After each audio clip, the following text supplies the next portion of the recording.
Orang ini menggunakan tali untuk mengikat batu. Lalu lemparkan batu ini ke dalam sumur. Ingin menggunakan percikan air itu untuk mencuci rambut. Dia melemparkannya ke bawah sekali dan sekali lagi. Tapi tetap tidak dapat air. Mungkin sudutnya kurang pas. Jadi dia langsung berdiri di atas sumur. Setelah batu itu dilempar ke bawah. Memang air sudah diterimanya. Tapi semuanya menumpahkan ke pantatnya. Karena ingin mendapatkan air untuk membasuh kepalanya. Dia mencoba lagi dan lagi. Siang hari tidak bisa. Kemudian lanjutkan untuk mencoba di malam hari.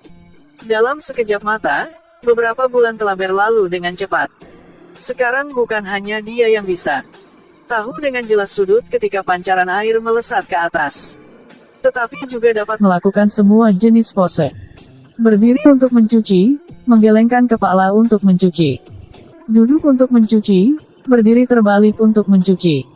Berdiri dengan satu kaki untuk mencuci, menari untuk mencuci. Bahkan dapat mengontrol jumlah air banyak atau sedikit. Pada saat yang sama kekuatan lengan semakin besar. Batu itu beratnya beberapa ratus pon. Dia bisa mengangkatnya dengan sangat lembut. Hari itu dia akhirnya mencuci rambutnya secara bersih. Tapi dia lupa. Wignya berwarna kuning. Dan di masa lalu, dia mengatakan seperti itu pada Sande.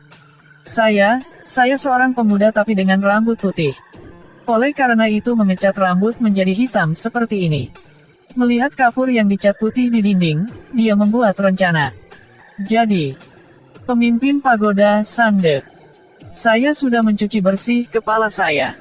Apakah bocah ini benar-benar menganggap Sande bodoh? Namun, tidak sulit untuk mengenalinya. Dibandingkan dengan saat dia baru saja di sini. Sekarang dia terlihat seperti orang yang sama sekali berbeda. Sande melepas wignya. Pada saat yang sama, dia memintanya untuk memasang perancah bambu untuk seluruh pagoda Shaolin ini. Setelah pekerjaan selesai, Ak bisa mengajarinya kungfu Shaolin. Karena dia ingin belajar kungfu untuk membantu penduduk desa mendapatkan kembali keadilan. Jadi Ren Jie tidak punya pilihan yang lain. Dia hanya harus bersabar. Dia mencoba yang terbaik untuk membangun perancah bambu. Kadang-kadang dia diam-diam melihat orang lain berlatih latihan. Pada saat yang sama diam-diam belajar mereka. Tidak ada alat peraga untuk berlatih. Jadi dia menggunakan bambu untuk membuat alat sederhana. Setiap hari melihat, setiap hari berlatih. Di malam hari semua orang pergi tidur. Dia masih berlatih. Meskipun dia berlatih sangat keras sehingga lengannya berdarah menyakitkan. Tapi dia tetap tidak menyerah. Bahkan saat tidur, dia semua memikirkan keterampilan yang telah mereka pelajari. Ketika melihat orang lain berlatih tendangan, dia menggunakan tali untuk mengikat kakinya ke tiang bambu. Lalu satu sisi untuk menonton, sisi lain untuk berlatih. Ketika melihat orang-orang berlatih menendang kaki, dia kemudian mengikat dua batang bambu di kakinya. Satu sisi bekerja, yang lain menendang kaki. Orang lain sedang berlatih menebang kayu. Maka dia akan memukul tiang bambu. Secara bertahap. Kecepatannya membangun perancah bambu semakin cepat. Padahal, dia sendiri tidak tahu sama sekali. Dalam keadaan tidak sadar secara tidak sengaja. Dia belajar banyak kungfu Shaolin. Orang lain hanya dapat mempelajari satu jenis kungfu dari Sanshi Liu Fang. Dan dia melihat semuanya. Kungfu dari Sanshi Liu Fang. Pada saat yang sama, dia juga mempelajari semua kungfu dari Sanshi Liu Fang. Hari itu, dia akhirnya membangun semua perancah bambu. Perancah bambu Sanshi Liu Fang. Apakah Anda tahu berapa lama waktu yang Anda butuhkan untuk membangun ini?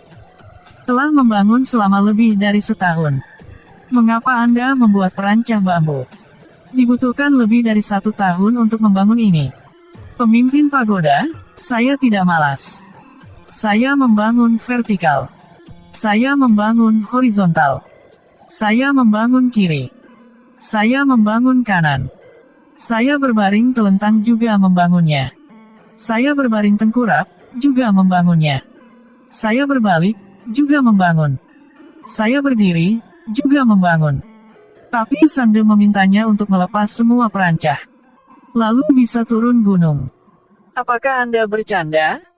Katakan dengan jelas jika menyelesaikan perancah bambu ini. Maka akan mengajari saya kungfu. Sekarang, perancah sudah dibangun. Anda membuat saya melepasnya lagi. Juga ingin mengusir saya. Jadi Renjie berubah menjadi bajingan hendak mengambil tindakan buruk. Bersikeras bahwa dia harus belajar kungfu, akan pergi setelah itu. Sande tidak punya pilihan yang lain. Jadi dia mengambil tindakan dengan Renjie. Tetapi setiap gerakan Sande, Renjie dapat memblokirnya. Dalam proses penyelidikan terus-menerus, S menemukan Renjie mempelajari semua kungfu Shaolin San Si Liu Fang. Hanya saja dia sendiri tidak mengetahuinya. Jadi dengan paksa mengejarnya menuruni gunung. Faktanya, Sande sudah melihat akar kebijaksanaan Renjie. Tapi karena Renjie bukan murid Shaolin, oleh karena itu dengan sengaja membiarkannya. Gunakan batu yang dilemparkan ke dalam sumur untuk mendapatkan semburan air untuk mencuci rambutnya. Ambil kesempatan untuk melatihnya dalam teknik dasar. Selanjutnya biarkan dia membangun perancah untuk mempelajari kungfu dari San Si Liu Fang. Renjie kecewa kembali ke desanya. Menemukan orang-orang di desa ditendang keluar oleh pemilik pabrik pencelupan. Pada saat yang sama, bahkan ada orang yang dipukuli menjadi lumpuh. Melihat Renjie kembali, mereka semua sangat senang. Bergegas ke depan untuk menanyakan kungfu apa yang dia pelajari. Tapi dia bilang dia tidak belajar apa-apa. Orang bergigi bengkok ini dia tidak senang setelah mendengar ini. Lalu mulai menertawakannya. Renjie dengan marah meraih kerahnya dan melemparkannya beberapa meter jauhnya. Lalu berbalik dan pergi. Jika dia tidak bisa belajar kungfu, tidak mungkin bisa melempar seseorang sejauh ini hanya dalam sekejap. Jadi kenapa dia tidak mau mengakuinya? Jadi semua orang memutuskan untuk mencobanya sekali lagi. Hanya beberapa gerakan lembut. Dia bisa memukul penduduk desa dengan sangat menyakitkan sehingga mereka berteriak. Dan kali ini dia sendiri yakin bahwa dia telah belajar kungfu. Kemudian yang berikutnya, harus pergi menemukan pemilik pabrik pencelupan yang berpikiran jahat itu. Mendapatkan keadilan. Baru saja tiba. Diblokir oleh Antek pemilik pabrik pewarna. Tapi mereka tidak tahu. Renjie sekarang. Dia bukan lagi Renjie di masa lalu. Hanya beberapa gerakan lembut telah bisa mengalahkan Antek untuk melarikan diri. Pada saat yang sama, juga memanfaatkan teknik perancah dipelajari di kuil Shaolin untuk mengencangkan tangan dan kaki-kaki tangan itu seperti orang yang mengikat babi. Lalu dia menanggalkan pakaiannya. Dia juga membawa cambuk bambu. Lalu katakan, mulai hari ini dan seterusnya, Anda harus mengembalikan kepada para pekerja jumlah penuh yang telah Anda potong dari mereka. Kemudian sekelompok Antek lain berlari mengelilinginya. Mereka juga memiliki tongkat kayu di tangan mereka. Tapi hal-hal ini, untuk Renjie, dia sama sekali tidak menghormatinya. Dia melihat mereka dengan cara yang sama seperti ketika dia membangun perancah. Ikat masing-masing secara bergantian. Pemimpin melihat itu dan segera melarikan diri. Dan temukan pemilik pabrik pewarna jahat. Orang jahat ini sangat mirip dengan Aobai. Tidak heran dia begitu jahat. Selanjutnya, Renjie memimpin mereka untuk pergi ke depan sebuah rumah yang sedang dibangun.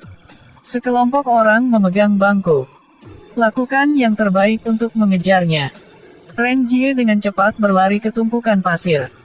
Sambil berlari, meraup pasir, segera mengalahkan semua Antek.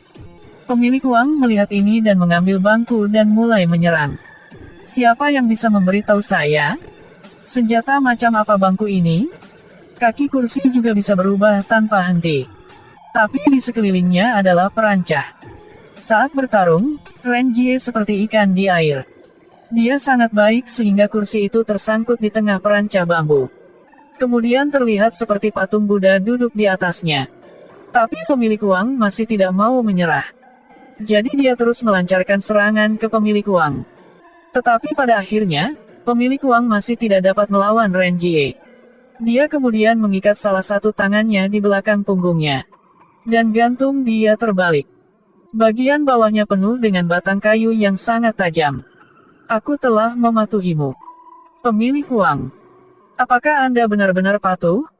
Ya, telah patuh. Ini. Ingat ya. Anda harus membayar jumlah penuh 10% untuk para pekerja. Film berakhir di sini. Dari zaman dahulu hingga kini. Fakta bahwa pemilik yang buruk memotong upah pekerja dari pekerja. Dimanapun juga ada. Orang kuno menggunakan metode kekerasan untuk melawan kekerasan. Untuk mendapatkan keadilan untuk diri mereka sendiri. Tapi era kita berbeda sekarang.